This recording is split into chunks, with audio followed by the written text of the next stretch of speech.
बिस्मिल्लाहिर्रहमानिर्रहीम। नन ज़मंगा lecture the 9th class the physics the पारे दे और नन मंग एक्सरसाइज के द यूनिट 18 द पारे चिकम एक्सरसाइज दे रेडियो एक्टिविटी द दे MCQs दा बस सॉल्व को और कम जे की द वजाहत का ज़रूरत थी हल तब वजाहत हम को देखिए question number 1 the way what is the number of neutrons in the plutonium Pu 242 plutonium due the plutonium atomic number 92 लिखेले दे हो the plutonium atomic number जमंग सरा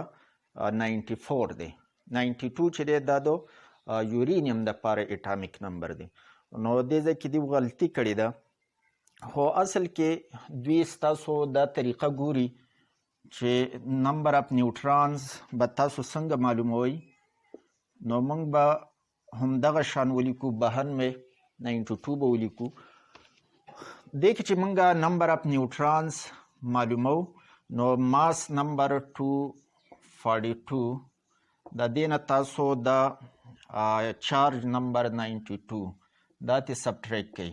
نو دا زموږ سره 150 جوړیږي نمبر اف نیوټرانز زموږ سره 150 جوړیږي نو دا سی آپشن چې کوم دی لیکلی دی دا ټیک دی خو یاد ساتئ پلوټونیم چې دی د دې اټامیک نمبر 94 دی 92 نه دی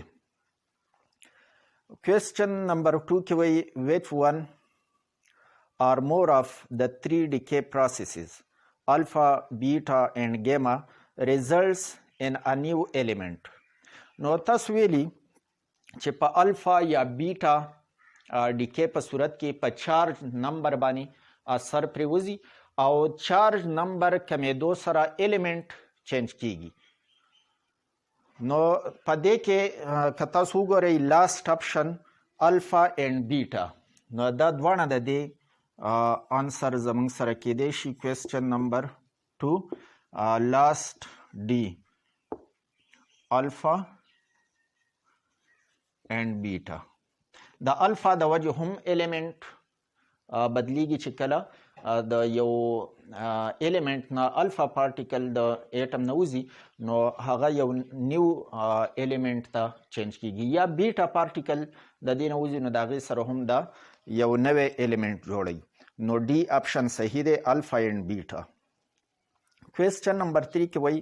what type of nuclear decay leaves the number of protons and neutrons unchanged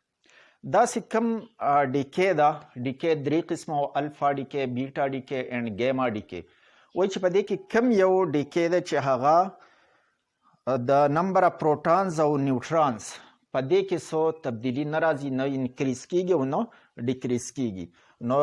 دا زموږ سره په ګیما ډیکې کې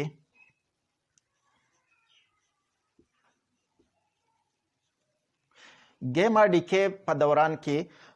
الیمنٹ نه انکریز کیږي د دې پروټان نمبر یا نیوټران تعداد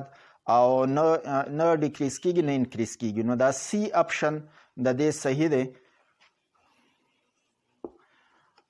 ګیما ډیکې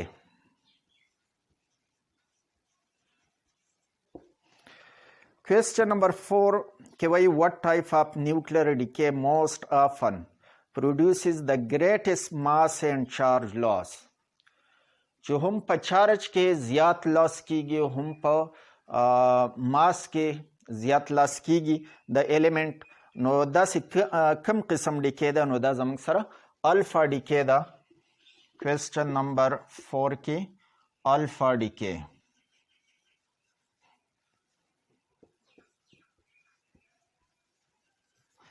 او د دې آپشن اولنې A نمبر دا آپشن دی الفا ډیکې کې زیات چارج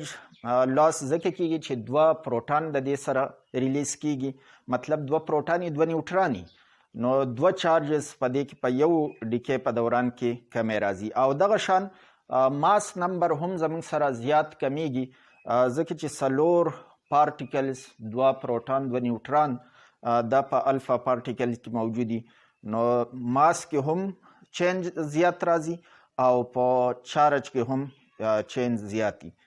د الفا ډیکې په صورت کې. اوس راځو کوېسچن نمبر 5 ته. کوېسچن نمبر 5 کې دې کې وایي چې پولونیم PO 84 د دې چارج نمبر دی او 214 د دې ماس نمبر دی. نو دا به زه دلته ولیکم PO 84 and 214 undergoes alpha decay to produce a daughter nucleus. نو دا چې ډیکې وکړي فرض کا ایکس یو نیو الیمنٹ دی جوړ کو ورسره الفا پارټیکل چې هغه موږ په ایچ ای سره ظاهرولی شو 2 چارج نمبر دی 4 ماس نمبر دی هیلیم نیوکلیس سره دا ظاهرولی شو. دلته د دې لپاره موږ اټامیک نمبر او ماس نمبر دا کیلکولیټ کوو نو 84 د دې چارج نمبر دی هیلیم نیوکلیس چې د دې نه ریلیز شي مطلب الفا پارټیکل ریلیز کی نو په الفا پارټیکل کې دوه پروټانی نو د 84 په ځای به دا 82 ته راکوشي 82 او چارج نمبر ماس نمبر په 4 سره ډیکریز شو نو 214 په ځای به دا 4 ته سبټریکټ کې نو 210 ته به دا راشي. اوس دا ایلیمنٹ دا نیو ایلیمنٹ 210 او 82 دا بیا بیٹا ډیکې کوي فرض که وای یو نوی ایلیمنٹ دا جوړوي او ورسره بیٹا نیگیټو پیدا کیږي. بیٹا زموږ سره نیگیټو هم کیدی شي پازیټو هم کیدی شي خو ستاسو په کتاب کې چې څومره استعمال شوی نو دا بیٹا نیگیټو والا استعمال شوی نو ځکه موږ بیٹا نیگیټو باندې دا سلف کوو. د نیگیټو پارټیکل ریلیز کېدو په صورت کې دا په اصل کې د نیوټران نه نیگیټو چارج وځي نو پازیټو چارج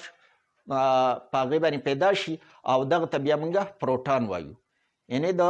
نیوټران نه چې نیگیټو چارج وځي نو په هغه باندې پازیټو چارج پیدا شي. نیوټران په اصل کې ځان له د پارټیکلز د یو ځای کېدو نه جوړ دی چې نیگیټو چارج او پازیټو چارج په هغې کې ایکولی نو ځکه نیوټران نیوټرلی نو که دغه نه نیگیټو چارج وځي نو پازیټو پې پاتې شي نو دغه نه پروټون جوړ شي. نو دلته چې یو پروټون زموږ سره انکریز شي نو د بحثي په ځای به دا 83 شي چارج نمبر به 83 شي خو په ماس نمبر کې څه انکریز نه کیږي ځکه چې دا په اصل کې نیوټران چینج شو پروټون ته نو ماس نمبر به هم دغه 210 دا تاسو ولیکئ. نو تاسو په دې کتاب کې چې کوم جوابونه لیکلي ټولې غلط لیکلي دي یو پکې هم ټیک نشته دی نو تاسو په دې کې کریکشن وکئ. دا ډي نمبر لاست اپشن چې کوم دی بی آی پیریاډک ټیبل کې تاسو وګورئ نو 83 دا ماس نمبر زموږ سره د بیسمت دی بی آی نو په دغه وجه موږ دا یو واخلو 83 د دې چارج نمبر دی او ماس نمبر به دې ته ولیکئ 210 دیو 212 لیکلی دی نو 212 زموږ سره ټیک نه دی دا غلط دی دغه به تاسو کټ کوئ دغه ته د پاسه 210 ولیکئ نو بیا دا ډي اپشن زموږ سره ټیک دی. کوېسچن نمبر 6 ته راځو.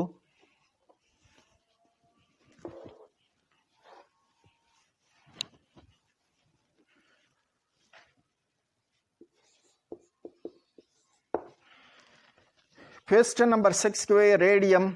226 decays by emitting an alpha particle.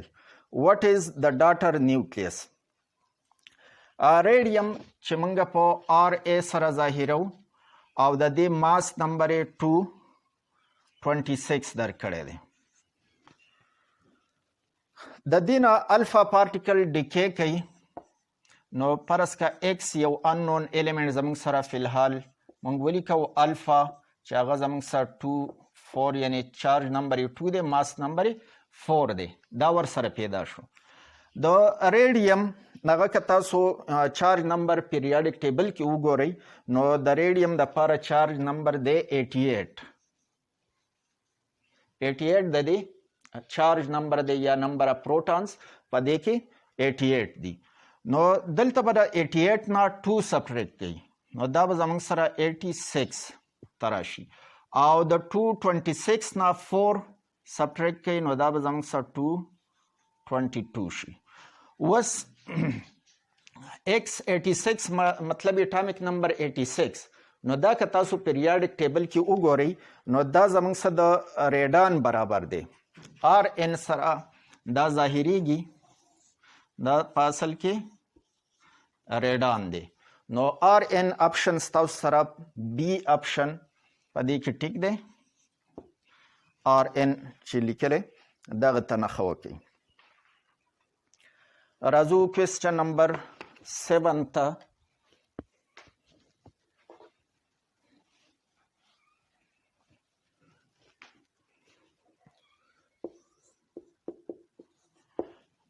question number 7 question number 7 کې وایي argon 39 AR 39 د دې ماس نمبر دی یعنی د نیوټران پروټون کل تعداد ټوټل نمبر هغه 39 دی is an isotope with a half life of 269 years د دې half life تاسو لا درکړی دی چې 269 years اوس half life وایي څه نو half life زموږ سره هغه ټایم دی په کم کې چې یو ریډیکټو ایلیمنٹ هاف ایلیمنټس ډیکې وکړي او هاف په خپل زوړ حالت کې په زوړ ایلیمنټ صورت کې پاتې شي دې ته موږ دومره ټیم ته half life وایو it will reduce to half n وایي چې په څومره ټیم کې به دا زموږ سره هاف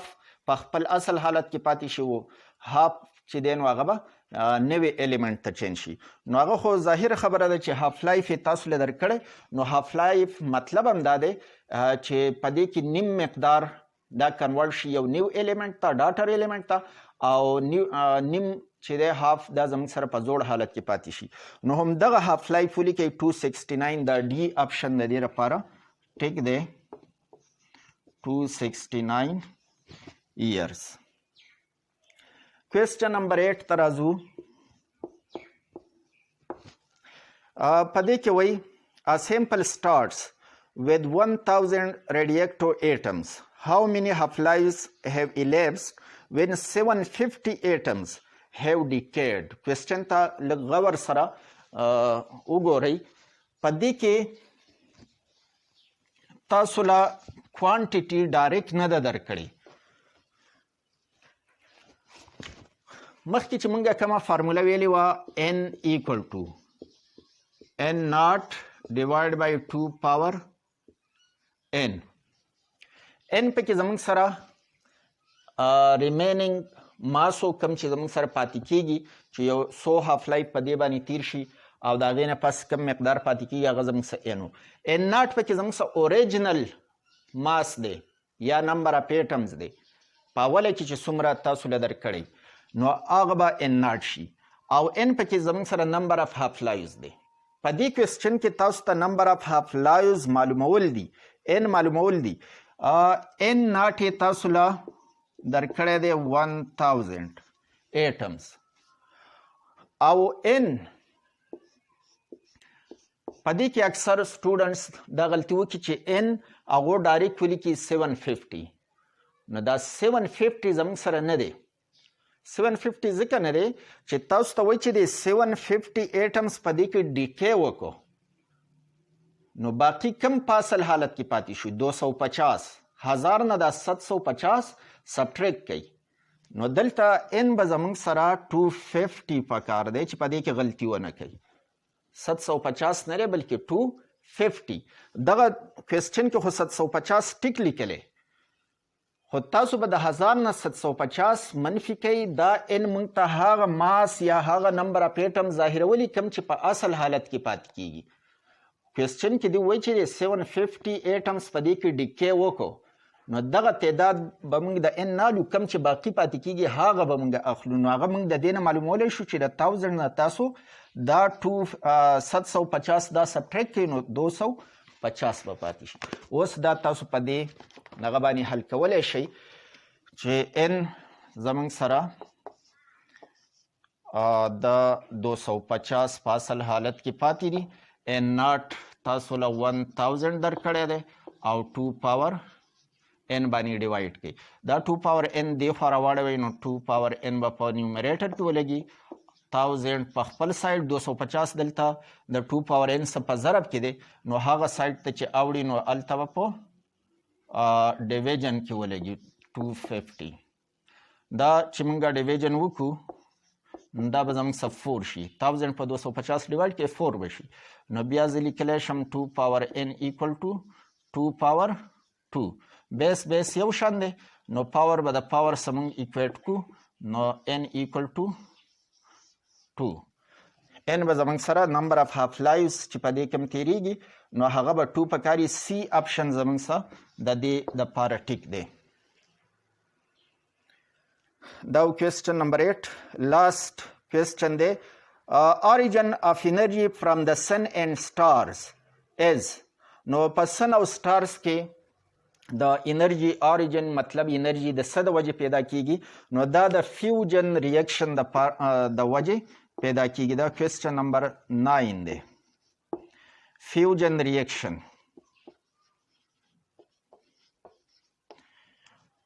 نو دا اپشن دی په دغه کې بی